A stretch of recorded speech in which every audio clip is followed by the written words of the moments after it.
Hi there, folks. It's fall in some areas very, very soon, and school is right around the corner. My name is Daron Sutton, and this is Perfect Game Weekly. We're presented by Rawlings, and we're devoted to amateur baseball and softball here each and every week. And though school is starting, that's exciting, but baseball has not wrapped for the summertime. As a matter of fact, the Perfect Game All-American Classic and the 14U Select Festival coming up to start things right around Labor Day weekend, an incredibly fun time of year. Coming up on this show, we're going to put a bow on the 13U Select Festival, played in Knoxville, Tennessee. We're going to get to know Dean Moss, who made the courageous decision to leave Northern California to go to school in Florida. And certainly courage for him in the classroom and on the baseball field, it is paying off. PJ Morlando a couple of years ago had the courage to play 3 years up, and a young man who played at PG Select Festival is reaping all of the benefits. And speaking of courage, we've used that word a lot, but it really applies to Gabriel Torado, a young man who has been diagnosed with autism, yet is moving up the ranks as one of the top catchers in the country in the 2024 class. But let's get things going with the focus on Perfect Game's All-American Classic, Chase Field, Phoenix, Arizona. A lot of the alums and then a lot of the current players that are coming to town doing very, very big things. So let's gas it up, plug it in. However you move from place to place, it's time to go road tripping. We start in Reading, PA, where we find 2020 PG All-American Andy Painter.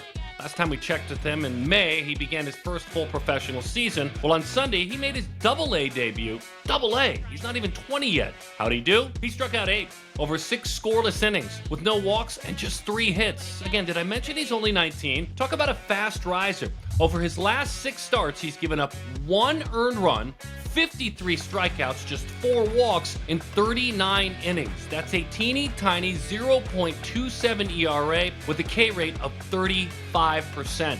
To Florida, number 1 overall pick and 2021 PG All-American Jackson Holliday. He's having quite the start to his young career, having fun in the field and at the plate. Hits in each of his first 6 games, including his first professional home run on Friday.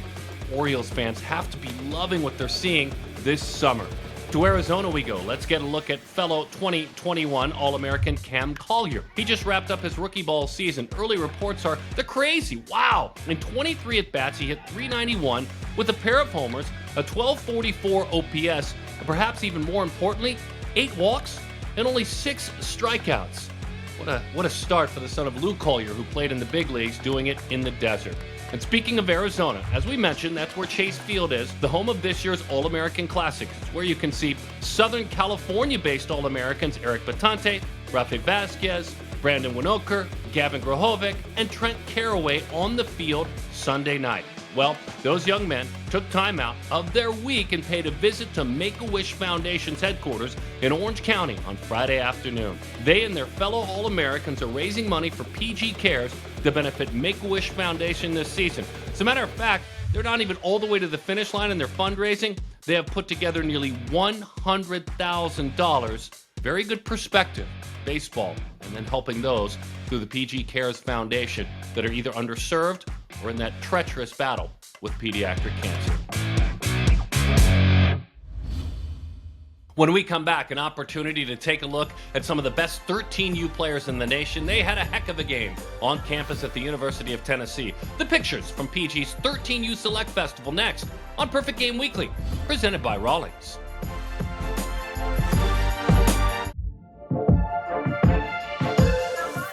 We welcome you back to Perfect Game Weekly. We're presented by Rawlings. My name's Daron Sutton. What a celebration of baseball it was at Perfect Game's 13U Select Festival in Knoxville, Tennessee. 36 of the finest 26 and 27 graduates in the country. 14 states represented, Venezuela represented, and they put on a show in Tony Vitello's house. The Tennessee Vols may be looking at some of these athletes to complete things for them in the future. Let's take a look at some of the highlights of this fun event, and let's start it with the West.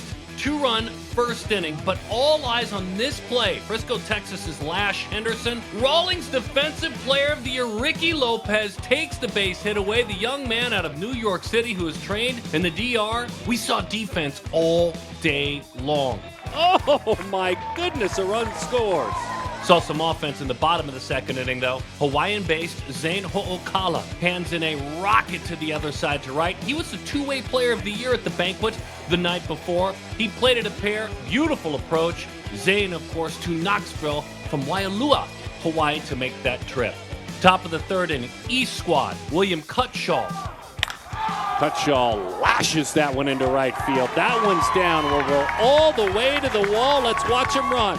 He crushed this baseball and grabbed 3 bases. He would eventually score. By the end of 5, the East had a very comfortable lead, though. 10-4 was the score. It could have been more, though. Bottom 4, Caden Dawson with an incredible over-the-shoulder grab. The defense, again, I'll say it one more time, was sparkling both sides all day long. Dawson, another East Cobb Astro, took extra bases away from Quail Valley, California catcher Tatum Reeves.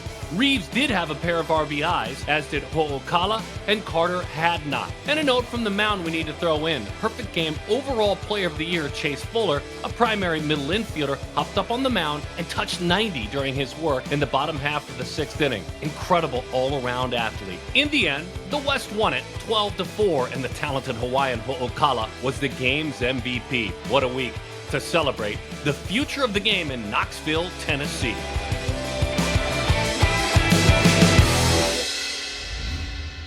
A couple of years back in 2020, we got to know Dean Moss as he was a select festival athlete. That game played in Oklahoma City that year. Moss had a triple in the game. He announced his presence, and here he comes. The 25 class, number 6 ranked player moved from Northern California to IMG Academy. Said goodbye to his family, though he did bring his younger brother with him who's a catcher and is growing his game in so many ways, not just his game, but in the classroom and in the laundry room. You'll see what we mean. What a great family. Let's learn more about Dean Moss. I have God-given talents at the plate. That's probably my strength. Here's Dean Moss. It's just more like fine-tuning, like getting the pitch you want. And if I'm struggling with that, just be more patient and get what I want.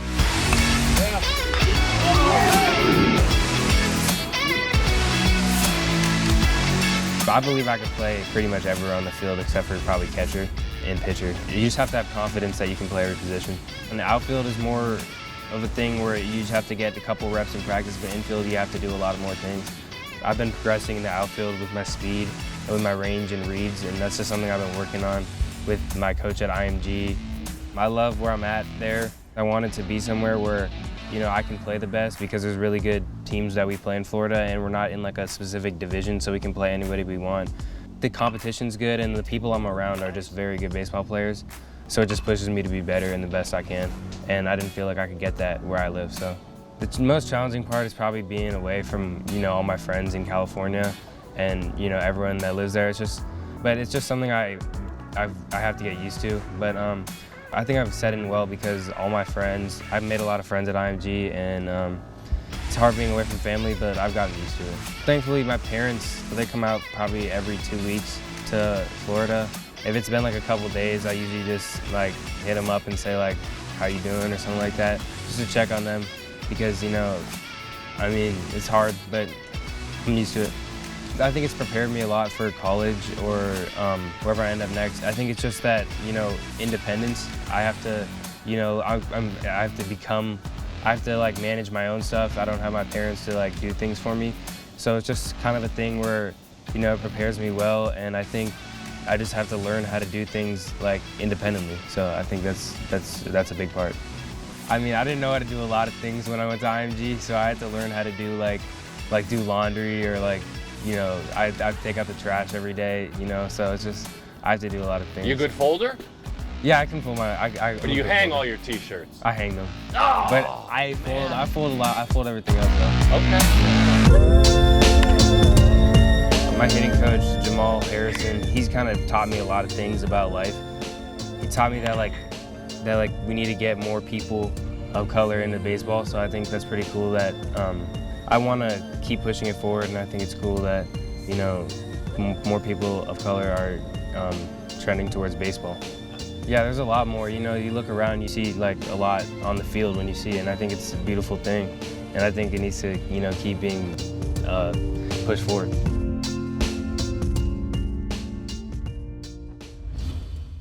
Kane and Maha are his parents, and his brother Dylan, a catcher, he was at 14U National. I think my favorite part of that feature was the very end, the final part of the conversation. I asked him once on a questionnaire outside of baseball, what are you interested in, most interested in?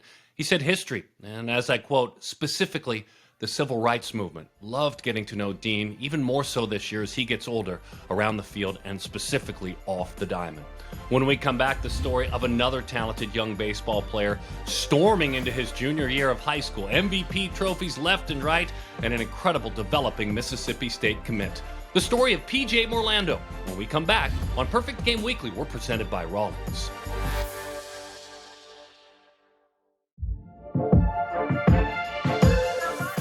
This is Perfect Game Weekly, and we're presented by Rawlings. A couple of more jewels in the crown to wrap up our summer of spectacular games on ESPNU, the 28th of August. Chase Field, it's Perfect Games All-American Classic. My analyst there, Hunter Pence. And then on September the 4th, Labor Day weekend on CBS Sports Network, the 14U Select Festival, JetBlue Park, the winter home of the Boston Red Sox. Charles Johnson, longtime Major League catcher, my analyst in that one. I'm the lucky one on those shows. Trust me, very, very lucky. Just like we're lucky to get to know PJ Morlando, the young man out of South Carolina who played at that event, the Select Festival in 2020, scored a couple of runs, opened everybody's eyes, and as happens between that game and the All-American Classic, they still play baseball, but do so out of the showcase watchful eye of Perfect Game until he reemerged this summer at Perfect Game's Junior National Showcase. Confident. I mean, really, really confident. Remember, he played up a couple of years ago when he was a freshman, sophomore. He was playing with seniors at the World Wood Bat Association World Championship. He's defied many odds in his commitment to Mississippi State, including a teacher during middle school that said that wasn't a really good goal to have. At PG's Junior National, I got to hang out with the #1 outfielder in the state of South Carolina, and he's got a lot of earned confidence. This is PJ Morlando.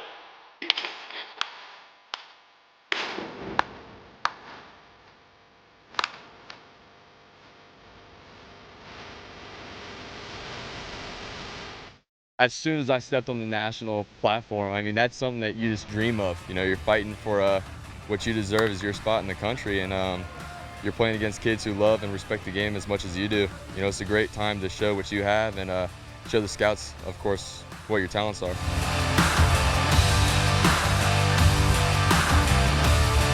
That's just an event for Warriors. That's something crazy that you don't get to experience, and that's something that's crazy that a sophomore or a freshman at that time was going up and playing against the top seniors in the country. First at bat, you see a Duke commit throwing 96 to 98 lefty, projected first-round draft pick. That's something you don't really see every day. I was a little nervous, you know, I had to own my own ground, and I just went up there and just tried to do what I do. You know, I tried to relax a little bit. It took me a game to get used to it, though, you know.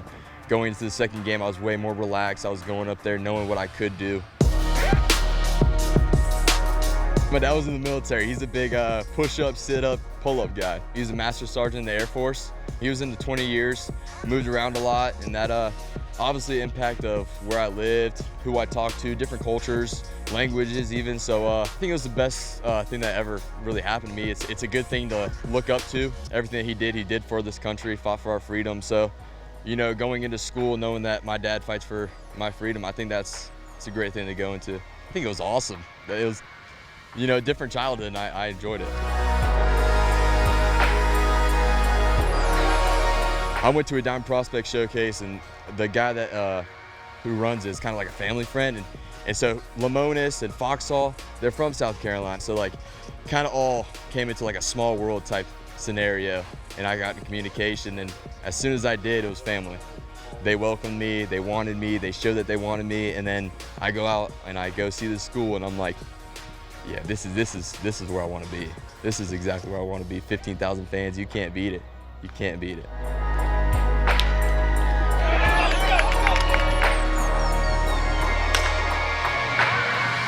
Sixth grade, we do a business type, figure out what you want to do in your future type job. You want to make a note of what's your dream job and then where you're going to be in 15 years.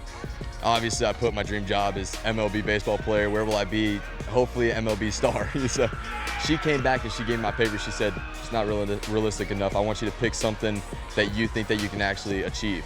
When 8th grade year, COVID hit, that's when I committed. My first note when I saw her was, Hey, I just reached one of my achievements. I think my dreams come in slightly realistic now, but I appreciate whatever you had to say for my job.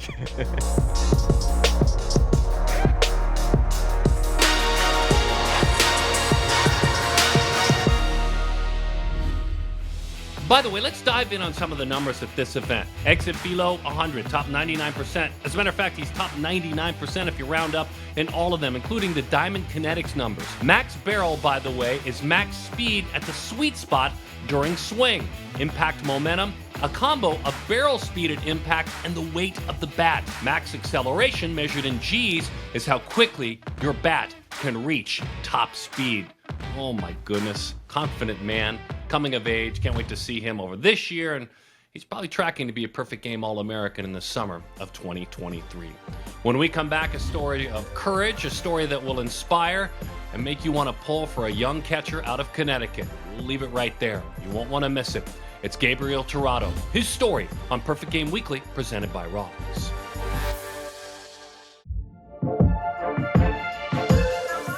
This is Perfect Game Weekly, and we're presented by Rawlings. It's a story we commonly share with you. Athlete, in this case, Connecticut's Gabriel Tirado, commits to play at UConn. It happened on October 18th, 2020. We always share with you the commitments of athletes. This one's different. Because you see, as a very, very young man, Tirado was diagnosed as being on the autism spectrum. And when you think about that part of his journey, it's incredible what he pulled off. When you look at the rankings, also a number we take for granted, he's the number 10 catcher in the country as ranked by Perfect Game in the 2024 class. He talks about when he was younger, and I'm going to quote him.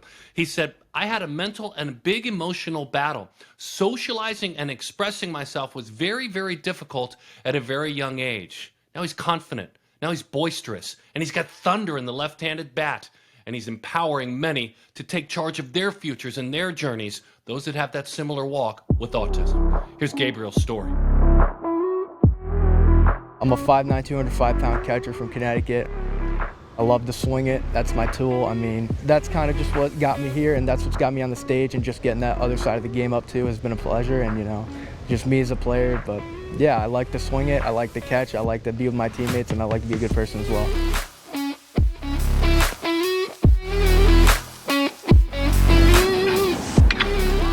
I've always loved the sport as a young kid. At 4 years old, I started playing t-ball, and I think the most vivid memory I do have of practicing myself, at least, is that I used to have one of those Easton hit sticks, and my dad used to hold it, and then until his hands would hurt and then he couldn't hold it no more, I ended up shoving it in a tree and then taping it up and then just hitting with it all day. And that's one of the most sentimental moments for me, that I felt like I fell in love with the sport in a sense, and just that moment specifically, I felt like it's just really pivotal, and I remember that the most from my younger days.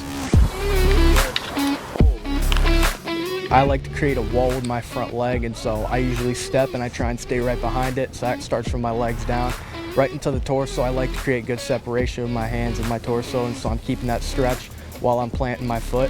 And then as soon as I get the contact, I have my hands back ready to adjust to any pitch thrown to me. And so right from that point on, it's straight torso and just rotational power and just me trying to put a good swing on a ball.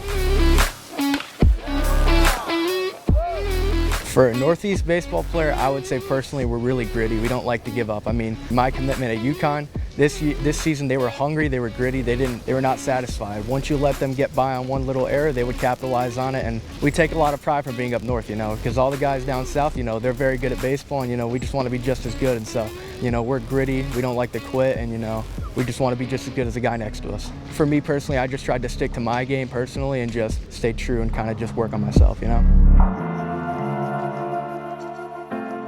I was diagnosed at age 5 with autism, and the emotional toll as well as the physical toll just with my family and my peers around me was definitely a little heartbreaking at a young age. But I know over the years, growing and maturing as a person, not only with my peers but with my family there to help me out, it really just turned me into the person I am today. And now I embrace it, and I'm very, very aware of autism, and I'm very, very supportive of what all they're doing in Autism Speaks especially.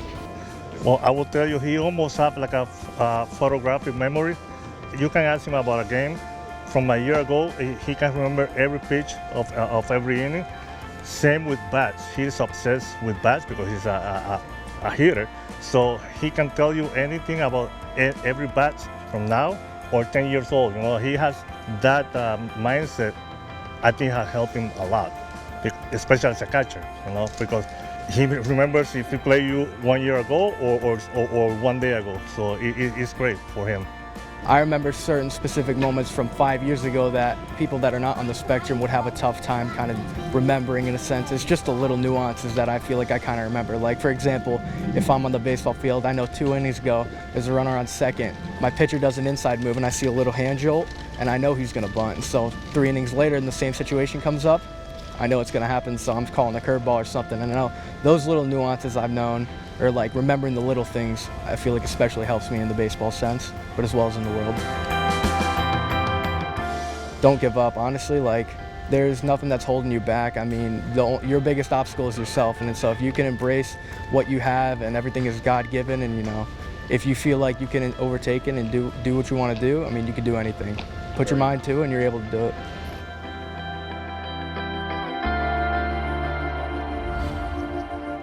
Incredible, inspirational, moving. It reminds me of a couple of years ago when Tariq Elabor stopped by a Big Perfect Game fundraiser on behalf of autism. He, of course, was for a couple of months a member of the Kansas City Royals and their organization. Again, overcoming all odds. Incredible story. We want to thank PJ, we want to thank Dean, we want to thank Gabriel for their stories on this very unique show. And if you like this very unique show and you've caught it on television, wherever you may find your TV, remember, we're an app, we're a network, we're coming to you 24/7 at perfectgame.tv. So grab your smart device and download perfectgame.tv 24/7, devoted to amateur baseball and softball too. Until next time, we'll see all of you at the ballpark. My name's Darren. This has been Perfect Game Weekly, presented by Rawlings.